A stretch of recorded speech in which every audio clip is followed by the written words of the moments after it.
પાલનપુરમાં રામજીનગરથી highway સુધીનો road બિસ્માર. ચોમાસામાં લોકોને ભારે હાલાકી ભોગવવી પડી રહી છે. પાલનપુર શહેરમાં લક્ષ્મીપુર આરોગ્ય કેન્દ્રથી રામજીનગર કૈલાશનગર થઈને અમદાવાદ હાઈવેના ગઠામણ પાટિયા સુધીનો મુખ્ય રોડ હાલ બિસ્માર બન્યો છે. પાઇપલાઇન નાખવાની કામગીરી માટે રોડ તોડી દીધા બાદ ફરી રોડની કામગીરી ન કરાતા સ્થાનિકો હાલાકી વેઠવા માટે મજબૂર બન્યા છે. આસપાસ રહેણાંક સોસાયટીઓ માટેનો આ મુખ્ય રસ્તો હોવાના કારણે સ્થાનિક લોકો મુશ્કેલીઓ વેઠવા માટે મજબૂર બન્યા છે.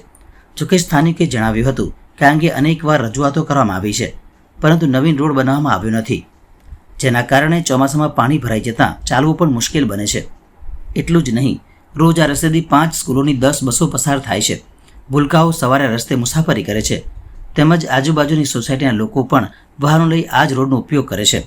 એક્ટિવા ચાલક પણ ઉબડખાબડ બનેલા રોડના કારણે હેરાન થઈ રહ્યા છે. આ રોડ વોર્ડ નંબર 8 અને 9ને જોડતો રોડ છે, જે ઘણા સમયથી બિસ્માર હાલતમાં છે, પરંતુ સ્થાનિક નગરસેવકો આ બાબતે કોઈ જ ધ્યાન ન આપતા હોવાના દ્રશ્યો સામે આવ્યા છે. જોકે હાલમાં માથે ચોમાસું છે, ત્યારે ચોમાસું શરૂ થાય એ પહેલાં રોડનું કામ ન થાય તો પરિસ્થિતિ વરસાદમાં વધુ ખરાબ બનશે અને રહેવાસીઓને બહાર નીકળવું મુશ્કેલ બનશે.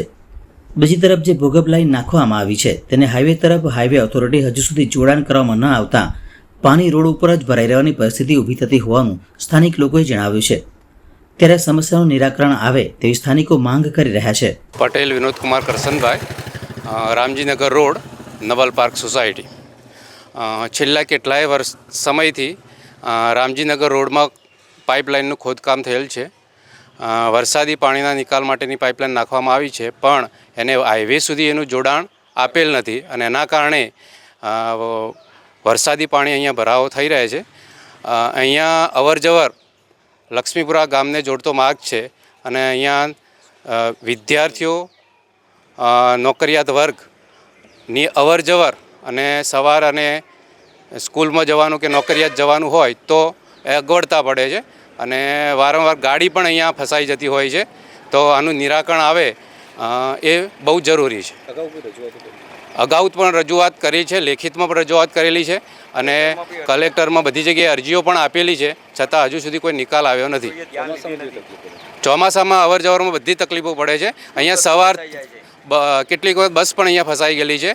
ગાડીની તો વાત જ જુદી. અહીંથી ચાલીને જવું હોય ચોકડી સુધી તો એ શક્ય જ નથી, કારણ કે પાણીનો ભરાવો હોય છે. કમર સુધી પાણી પણ કાલે સાંજે ભરાઈ ગયું હતું. વચ્ચેનો રામજીનગરથી ગઠામણ પાટિયા સુધીનો જે રોડ છે એ અત્યારે ચોમાસા પહેલાં ખોદવામાં આવ્યો છે, પણ જીયુડીસીની અને ગટર લાઇનની પાઇપલાઇન જે નાખવામાં આવી છે એનું કામ યોગ્ય રીતે ન થવાથી વરસાદી પાણી ભરાઈ રહેવાથી આવવા જવામાં, સ્કૂલે આવવા જવામાં ખૂબ જ તકલીફ પડે છે અને નગરપાલિકા દ્વારા કંઈ પણ એની યોગ્ય તકેદારી લેવામાં આવતી નથી.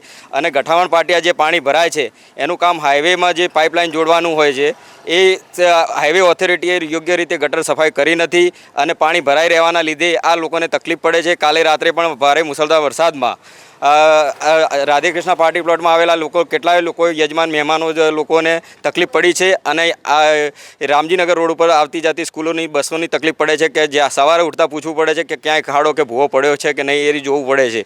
એટલે હાઈવે ઓથોરિટી યોગ્ય સફાઈ કરાવે અને પાણીની યોગ્ય નિકાલ કરે. બસ. મારું નામ ભાવેશભાઈ પટેલ. હલો ભાઈ, અહીં ખૂબ હેડવાની ઘણી તકલીફ પડે છે. 5 મહિનોથી ભૂંગળા નોખવા માટે આ બધું ખોદી કાઢ્યો, પણ વળતા કોઈ શોધ લેતા નથી. તો પણ મને તરતાળી રોડ કરી આલો ને, છોકરાઓને સ્કૂલ મોકલવી હોય, અમે કયા ટાઈમે મોકલાય એનો ટાઈમ તો હચવાતો નથી. તો પણ રોડની જલ્દી કરો. તમે તમારા ધંધાની ખબર રાખો, બીજા કોઈની રાખતા નહીં. બીજા કોઈને ધંધા જવાનું હોય, ઓફિસના ટાઈમ હોય, નોકરીના ટાઈમ હોય, તો તે હચવાય.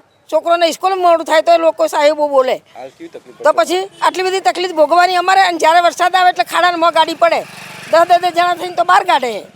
એટલું તમે સમજી નહીં કહેતા ભણેલા ગણેલા માણસો. હા, અમારા છોકરાને ખૂબ તકલીફ પડે. જ્યારે તારે ઘંટીએ જવું હોય તો કેવી રીતે જવાનું? નથી બેન, પ્રમોદભાઈ